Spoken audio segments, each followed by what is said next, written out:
কল্পনা করলেও অবাক লাগে যে আসামের সর্বভূমির থেকে ৫,৪১৪ ফুট উপরে আরও একটা ভারতের রাজ্য আছে, যেটার নাম হলো সিকিম।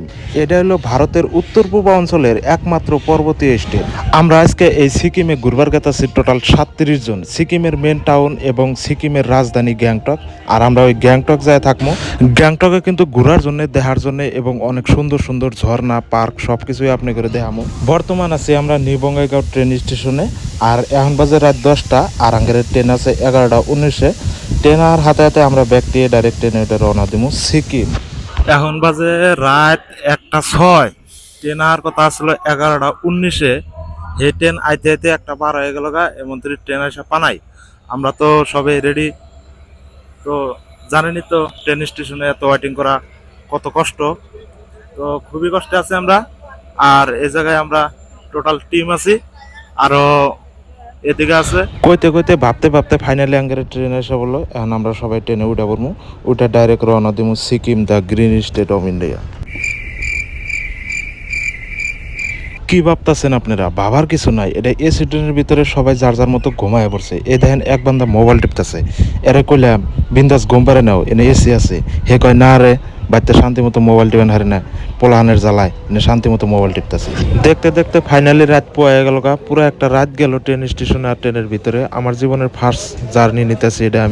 আমি লাইভে এত জার্নি নেই। যেহেতু রাত পোয়া গেছে গা, তাই একটু হাত মুখ ধুয়ে একটু ফ্রেশ হয়ে নিলাম। ফ্রেশ হয়ে ট্রেনের দরজার সামনে খাড়ায়া কিছু প্রাকৃতিক দৃশ্য দেখতেছি, চা বাগিচা দেখতেছি। দেখে খুবই ভালো লাগতেছে। যেহেতু এখনো সূর্য উঠে নাই, তাই সবকিছু হেউজিয়া লাগতেছে, দেখতে খুবই চমৎকার লাগতেছে। বর্তমান আবহাওয়াটা খুবই ঠান্ডা আর কিচিম কিচিম বৃষ্টি পড়ে আছে, যার জন্য দেহে খুব ভালো লাগতেছে এবং প্রাকৃতিক সৌন্দর্যে মনটা একদম জুড়ে গেছে। আস্তে আস্তে ফাইনালি নিউ জলপাইগুড়ি এসে নামলাম আমরা। এখন এন থেকে আমরা গাড়ি চড়বো। আর এই গাড়ির রানিং 6 ঘন্টা চলবো। 6 ঘন্টার ভিতরে আমরা ওয়েস্ট বেঙ্গল পার হয়ে সিকিমে পৌঁছবো। বর্তমান যে গাড়ি চললাম আমরা, এই গাড়ি 6 ঘন্টার ভিতরে 4 ঘন্টায় পাহাড়ি এলাকাতে চলবে। আর গাড়িগুলোর স্পিড কমসে কম 80-90 এনি টাইম থাকে। আর পাহাড়ি এলাকার এই রাস্তাটা কিন্তু খুবই ভয়ঙ্কর। গাড়িটা পাহাড়ি এলাকাতে যাইতে যাইতে যখন সিকিমের ৫,৪০০ ফুট উপরে ওঠে, তখনকার নিসমিক চালিয়ে হলা মনে কয় যে এটাই মানে জীবনের শেষ যাত্রা ছিল, বাইতে বানি আর ফিরে যাওয়ার না। আমি একটা কথা নিশ্চিত যে আঙ্গের ওই জায়গার মহিলা মানুষ যদি সিকিমে নিয়ে যাওয়া হয়, পুরা সিকিমের রাস্তাটা যা হবো কিন্তু তার সেন্স থাকবো না। সিকিম যায় হেরে তার হসপিটাল ভর্তি করানো। বর্তমান আমরা ওয়েস্ট বেঙ্গলের বর্ডারে আছি। এখন আমরা ওয়েস্ট বেঙ্গলের বর্ডার ক্রস করে সিকিমে প্রবেশ করবো। দেখতে পারতেছেন, এটা হলো সিকিম আর ওয়েস্ট বেঙ্গলের বর্ডার। আসতে আসতে পাহাড়ি এলাকার এই ভয়ঙ্কর রাস্তার মধ্যে খুবই জামে পড়ে গেলাম গা। আর এই রাস্তাটা যদি একবার জাম হয়, কমসে কম 1-1.5 ঘন্টা করে জাম থাকে। আর প্রচন্ড গরমের ভিতরে জামে আছি। পিছনেও দেখেন অনেক গাড়ি। আর মাত্র 150 কিলোমিটারের মতো আছে, তাই আমরা সিকিমে যাই পৌঁছবো। এর ভিতরে জামে পড়ে গেলাম গা। এই হবাই অল্প অল্প জাম ছাড়লো। এই দেখেন লাহে লাহে গেতেছে গাড়ি, মানে পিঁপড়ার থেকে অল্প স্পিডে গেতেছে আর কি। আপনারা জানি কোনো সময় কল্পনা করেন না যে আমরা আসামে থেকে ডাইরেক্ট নিজস্ব গাড়ি নিয়ে যাবো আর ওই গাড়ি ডাইরেক্ট সিকিমে পৌঁছবো আমরা। কারণ আসামের ড্রাইভাররা ওই জায়গায় গাড়ি একদমই চালান হবো না, এটা আমি নিশ্চিত 100% শিওর। কারণ ওই জায়গার ড্রাইভারগুলো খুবই এক্সাইটেড আর খুবই ট্যালেন্টেড আর খুবই কন্ট্রোলিং আছে। ওগেরে অন্য রাস্তায় চলাচল করতে করতে খুবই অভিজ্ঞতা হয়ে গেছে গা। আর আঙ্গের আসামের ড্রাইভার তো গাড়ি চালান বাদ দেন, গাড়ির মধ্যে বয়ে থাকলেই ডরাবো। পাহাড়ি এলাকায় সুন্দর একটা হোটেল পেলাম আমরা, তাই সবাই নামে হোটেলের ভিতরে বসে পড়লাম ব্রেকফাস্ট করার জন্য। ফাইনালি খাওয়া দাওয়া স্টার্ট হয়ে গেল গা। আমরা এই জায়গায় খাইতেছি 3টা করে পুরি, হাতে আছে ভাজি, সবজি, আচার। আমরা কত দিয়ে খাইতেছি আর দিয়ে আগরে চায়া আছে, কারণ ওগেরে এখনো দেয় নাই। কারণ আমরা টিমে মানুষ মেলারি, গতিকে মেলারি মানুষের কন্ট্রোল করতে ওগেরে হোটেল করে খুবই কষ্ট হয়েছে। আসতে আসতে ফাইনালি আমরা সিকিমে পৌঁছে গেছি গা। এই দেখেন খুবই কুয়াশা পড়ে গেছে। এটা আমরা বহুত উপরে আছি। যেরকম ধরেন আসামের থেকে উপর মিক্স চালিয়ে হেলা যেরকম আমরা মেঘ দেখি, ওরকম মেঘের সমান উপরে বর্তমানে আমরা আছি।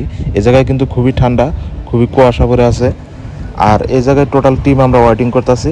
এখন এই জায়গার থেকে আমরা ট্যাক্সি ভাড়া করবো। ওই ট্যাক্সিতে ডাইরেক্ট আমরা গ্যাংটক যায় পৌঁছিমু, যেটা আঙ্গের কারেন্ট লোকেশন আছে। আঙ্গের ট্যাক্সি আসা পড়ছে, আমরা এখন ট্যাক্সির ভিতরে বসে নিলাম। এখন ডাইরেক্ট রওনা দেবো গ্যাংটক। আর আমরা যে জায়গায় মারুতি কার হিসাবে ব্যবহার করি, ওরা এই জায়গায় মারুতি ট্যাক্সি হিসাবে ব্যবহার করে। ওরা মানে মারুতি কিনা ট্যাক্সি হিসাবে ভাড়া মারে। যেহেতু এই পাহাড়ি এলাকায় কোনো ধরনের ইরিশা পিলপিলি চলাচল করা আর না। ফাইনালি আমরা সিকিমের মেন টাউন গ্যাংটক এসে পৌঁছে গেলাম গা। গ্যাংটক শহরটা কিন্তু দেখতে খুবই সুন্দর। পৃথিবীর 195টা দেশের ভিতরে 191টা দেশের মানুষে কিন্তু এই গ্যাংটক ঘুরবার নিকে ট্যাক্সি আঙ্গেরে গ্যাংটকের মেন টাউনে নামাই দিল। আমরা এখন হোটেলে গেতেছি। আঙ্গের হোটেল সবকিছু বুক করা আছে। খুবই এক্সাইটেড হয়ে আছি যেহেতু ফার্স্ট টাইম গ্যাংটক এলাম। আর এটাই আসলে আঙ্গেরে হোটেলের নাম হলো হোটেল বাউল। সবাই আমরা হোটেলের ভিতরে প্রবেশ করতেছি। এখন ভিতরে যাই আমরা আধার কার্ড জমা দেবো। আধার কার্ড দিয়া যার যার রুমে আমরা ঢুকে যামগা। আমরা সবাই আধার কার্ড জমা দিলাম। এই যে দেখতে পারতেছেন এটা হোটেলের মালিকটা কিন্তু পয়সা আধার কার্ড জমা নিতেছে সবেরই। ফাইনালি আগের যেটা লোকেশন আছিল আমরা লোকেশনে এসে পৌঁছে গেলাম গা। তো কিরকম লাগতেছে এই জায়গায় এত ফার্স্ট গ্যাংটক আইছি আমরা, একদম খুব এক্সাইটেড হয়ে আছি, কিন্তু আসছি যেটা কষ্ট গেছে জার্নির, এখন অল্প রিফ্রেশ হমু, তারপরে ভালো লাগবো, তারপরে ঘুরবার নিকে বাড়ামু। তো এনজয় করবো আমরাও। আপনারা ভিডিও দেখেন, শেয়ার করেন। তোমার কিরকম লাগতেছে? ভালো লাগছে, কিন্তু এখনো আমরা ফ্রেশ হই নাই, খাওয়া দাওয়া করি নাই। খাওয়া দাওয়া করে হেরা ফ্রেশ হয়ে আমরা 4টার দিকে বাইরে বাড়ামু। তো এই যে এটা হলো আঙ্গেরের রুম। তো এই জায়গায় টিভি আছে। আঙ্গেরের রুমের ভিতরে কি কি আছে আপনাকে একটু দেখা দিতেছি। এটা হলো আঙ্গেরের বেড, এই বেডে 2জন থাকবো। আরো এমরা আরেকটা বেড আছে। আর এটা হলো আঙ্গেরে লেট্রিন বাথরুম এভরিথিং। আর এই জায়গায় একটা বেড আছে, এনে 2জন থাকবো। টোটাল আমরা 4 জনে এই এক রুমের ভিতরে থাকবো। গ্যাংটক শহরে কিন্তু দেখার জন্য অনেক কিছুই আছে, ভাল লাগার দৃশ্য, কিন্তু সবকিছুই একটা ব্লকে দেখান সম্ভব না। গতিকে আজকের ব্লগটা আমি এই পর্যন্ত শেষ করবো। আর নেক্সট ব্লকে আরো গ্যাংটকে কি কি আছে সবকিছু দেখামো। গ্যাংটক শহরের সবকিছু দেখার জন্য আমার এই পেজটা ফলো করবেন।